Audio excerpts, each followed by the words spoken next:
안녕하세요. 강돈 변호사입니다. 2부에서는 약국 운영하시는 과정에서 여러 가지 법률 문제가 생기실 수 있는데, 그중에 특히 권리금, 또 기타 상가 임대차 계약 관련된 문제, 그리고 의약품 판매 관련된 분쟁, 그리고 노무 관련 분쟁에 대해서 설명드리도록 하겠습니다.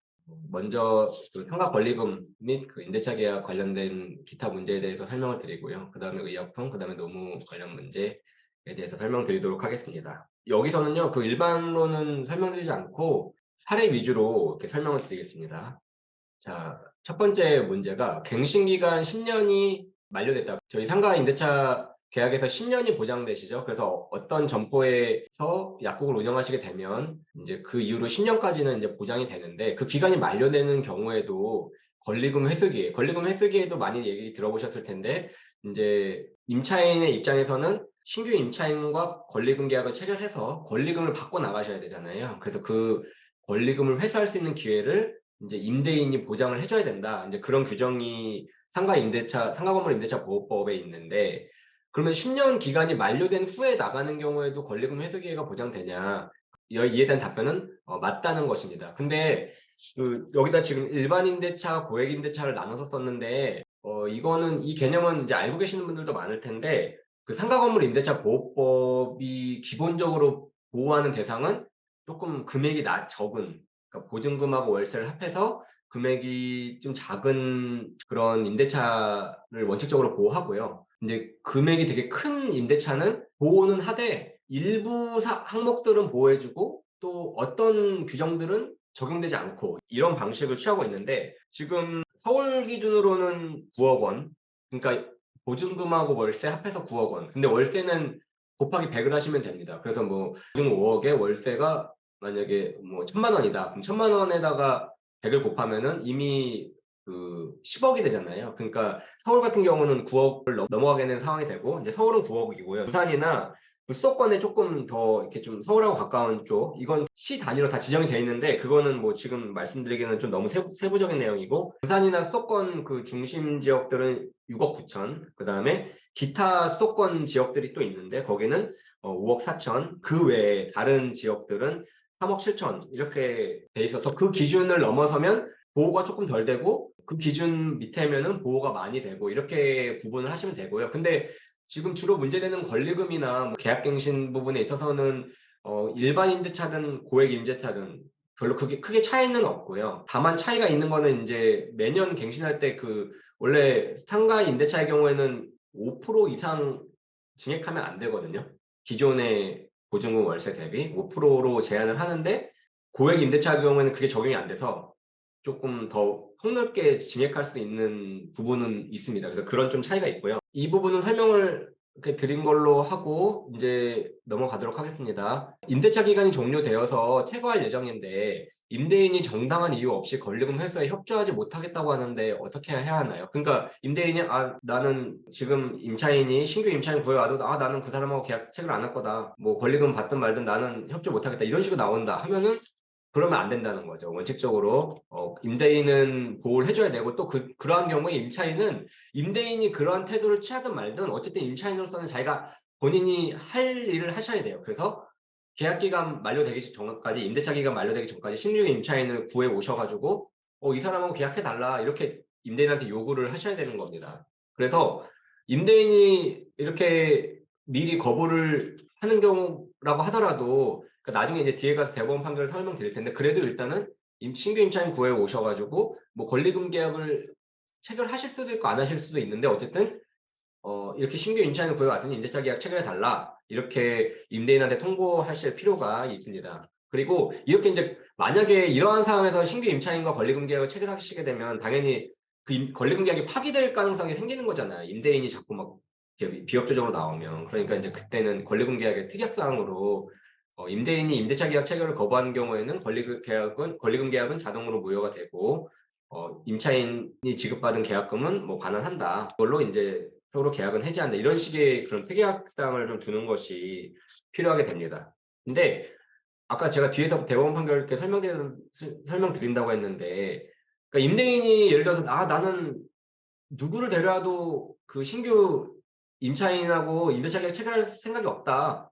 뭐 이런 식으로 강하게 얘기하신 경우가 있는데 그러한 경우에는 대법원 판결상으로는 신규 임차인을 굳이 추천해 오지 않으셔도 되고 그거 자체로 이미 권리금 회수 방해 행위가 일어났다. 그러니 손해배상을 임대인이 현 임차인한테 해 줘야 된다. 그 손해배상의 기준은 바로 이제 권리금인데 그렇게 보고 있지만 더 안전하게는 그래도 신규 임차인을 좀 주선해 오시는 게 좋아요. 그게 왜냐면은 임대인이 그 신규 임차인과의 임대차 계약 체결을 거부한다는 게 되게 좀 어떻게 보면 또 애매한 상황들이 있을 수 있거든요. 나는 명시적으로 거부한 적 없는데 이런 식으로 또 뒤에 가서 말을 바꿀 수도 있고 하니까 좀 안전하게는 신규 임차인을 주선하시는 게 좋고 또 주선하실 때도 대법원 판례상으로는 꼭 그 신규 임차인과 기존 임차인 간의 권리금 계약이 해야 된다. 체결된 상태로 데려와서 임대차 계약 체결을 요청해야 된다 이런 건 아니에요. 이건 아니고 권리금 계약을 좀 체결을 해 두시는 게 대신 아까 말씀드린 그런 특약 사항을 넣고 그렇게 하는 게 좀 안전하지 않을까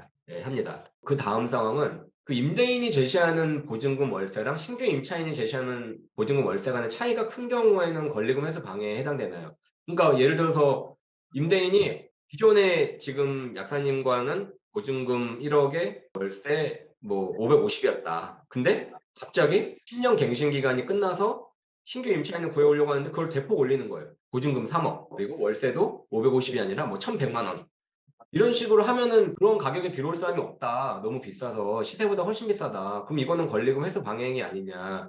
근데 예 맞습니다. 법률상으로는 현저히 고액의 차임과 보증금이라고 하는데 차임은 월세라는 뜻인데요. 그래서 임대인이 주변 시세보다 현저히 높은 보증금과 월세를 요구하는 경우에는 결국은 뭐 그거는 신규 임차인과의 임대차 계약 체결을 사실상 거부하는 거나 마찬가지니까 그거를 권리금 회수 방해 행위로 보게 되는데 인제 문제가 그럼 도대체 현저히 고액이라는 게 얼마의 차이가 있어야 된다는 거냐. 그러니까 임대인이 제시하는 게 좀 전에 말씀드린 2억에 1,100만 원. 근데 내가 데려온 사람은 뭐 1억에 뭐 770. 그러면 요 정도 차이는 현저히 고액인가? 막 인제 이런 의문이 있을 수 있잖아요.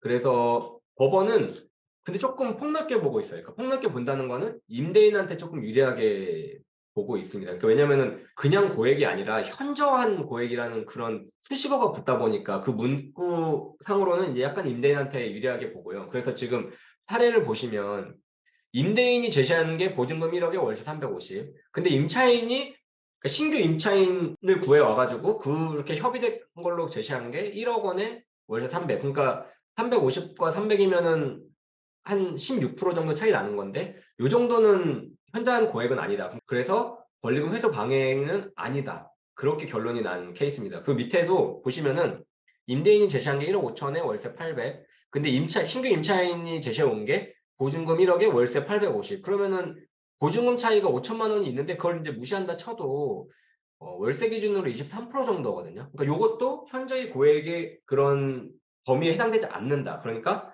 '권리금 회수 방해 행위가 아니다.'라는 그런 결론으로 이어진 케이스입니다. 그럼 도대체 어떻게 해야 된다는 말이냐? 지금 뭐 16% 23% 뭐 나오는데 그 23%도 보증금까지 고려하면 더 높아지겠죠. 한 30% 정도 차이가 있으면 그거는 임차인분께서 조정을 좀 해 주셔야 된다는 의미거든요. 근데 그게 40% 50%가 현저히 고액이냐 그거는 지금 판결상으로 저도 이렇게 명확하게 말씀은 좀 못 드리겠는데 어쨌든 한 30% 정도 차이면은 권리금을 좀 낮추시더라도 임대인이 제시하는 그 월세 보증금을 맞춰줄 필요성이 있다. 이제 이거를 말씀드리는 겁니다. 그래서 근데 이게 지금 문제가 뭐냐면은 그 임대인과 신규 임차인 간 임대차 계약 체결이 인제 무산되는 경우가 있을 수 있잖아요. 막 서로 막 하다가 너무 가격 차이가 크고 근데 그러다가 임대차 기간 만료 기간은 지나 버리고 뭐 이런 상황이 발생되는데 그러면은 이때 인제 기존 임차인 기존에 운영하고 계시던 약사님 입장에서는 굉장히 큰 리스크가 발생해 버리는 거거든요. 임대차 계약 기간이 만료되는 순간 인제 그 이후로는 임대인이 권리금 회수 기회를 보호해 줄 필요가 없어져요. 그러니까 기존 임차인 약사님께서는 임대차 계약 기간 만료까지 최선을 다해서 신규 임차인을 구해 오셔야 되는데 만약에 그게 서로 뭐가 돼서 어떻게 돼서 잘 안 됐다. 그러면은 인제 리스크가 어떻게 생기냐면은 권리금을 아예 못 받거나 그러니까 아까처럼 앞서 보여드린 사례에서 뭐 16% 23% 차이였는데 법원이 "아 그거는 현저히 고액이 아니다. 그 정도는 임차인이 받아들였어야 된다." 하면은 그럼 권리금 아예 못 받으시게 되는 거예요.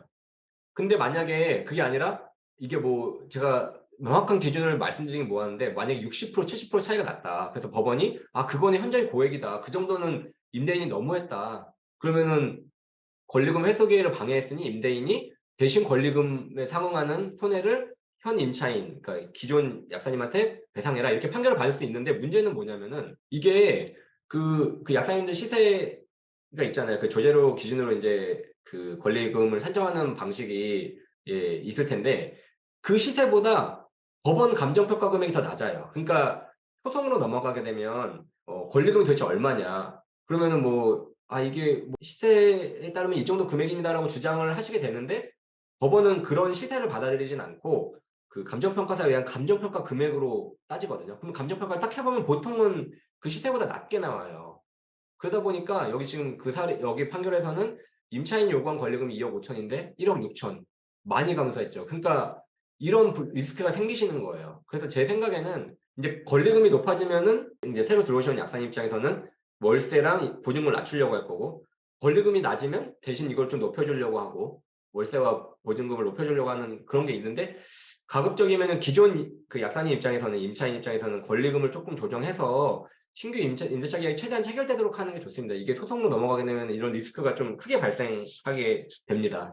그 다음에 이런 경우가 있어요. 임대차 계약서 체결하실 때 보면은 임대차 계약서에 임차인은 향후에 권리금을 주장할 수 없다. 이런 규정이 들어가는 경우가 있거든요. 그러면은 그러한 경우에도 임차인 입장에서 권리금 회수 기회가 보장되나요? 이런 질문이 있을 수 있는데 예, 일반 임대차, 고액 임대차 모두 보호가 됩니다. 이게 대법원 판결이 있는 건 아닌데 지금 상가 건물 임대차 보호법상 이 법의 규정에 위반된 약정으로서 임차인에게 불리한 것은 효력이 없다고 하고 있어요. 그래서 일반 임대차에서는 당연히 이 법률에 따라 이 규정에 따라서 권리금 회수 기회가 보장돼요. 아무리 임대차 계약서에 임차인은 권리금을 주장할 수 없다 이렇게 써 있어도요. 근데 이제 고액 임대차의 경우에 적용되는지에 대한 대법원 판결이 없어요. 그래서 이게 조금 애매한데 지금 지방법원 판결상으로는 고액 임대차의 경우에도 그 상가 건물 임대차 보호법 15조가 적용이 된다.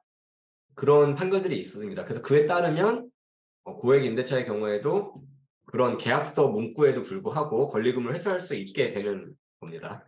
그다음에 뭐 이런 질문이 있으실 수 있어요. 지금 약국을 막 운영하고 계시는데 뭔가 임대인이 뭔가 부도가 난다던가 빚을 못 갚아서 경매가 진행되는 케이스가 있을 수 있잖아요. 그럼 그런 경우에도 권리금 회수 기회가 보호되냐? 이제 이런 질문이 있을 수 있는데 이거는 원칙은 그거예요. 내가 여기 이 점포에 들어오기 전에 선순위 담보물권자가 있었는지. 그러니까 선순위 담보물권자는 보통은 은행이죠. 은행 대출에 의한 근저당권자가 있었는지 그 여부에 따라 결정이 되는데 일반 임대차 기준으로 말씀드리면 그 점포에 들어오기 전에 이미 그 등기부등본상 근저당권자 은행이 있었고 그 은행에 의해서 이제 경매가 실행되는 경우들이 있을 수 있잖아요. 그러면은 권리금 회수기에는 보호가 안 되고요. 근데 없는 경우에는 그 우리가 들어오고 난 이후에 임대인이 또 대출을 추가로 받는 경우도 있을 수 있잖아요. 그런 경우에는 이제 권리금 회수 기회가 보호가 됩니다.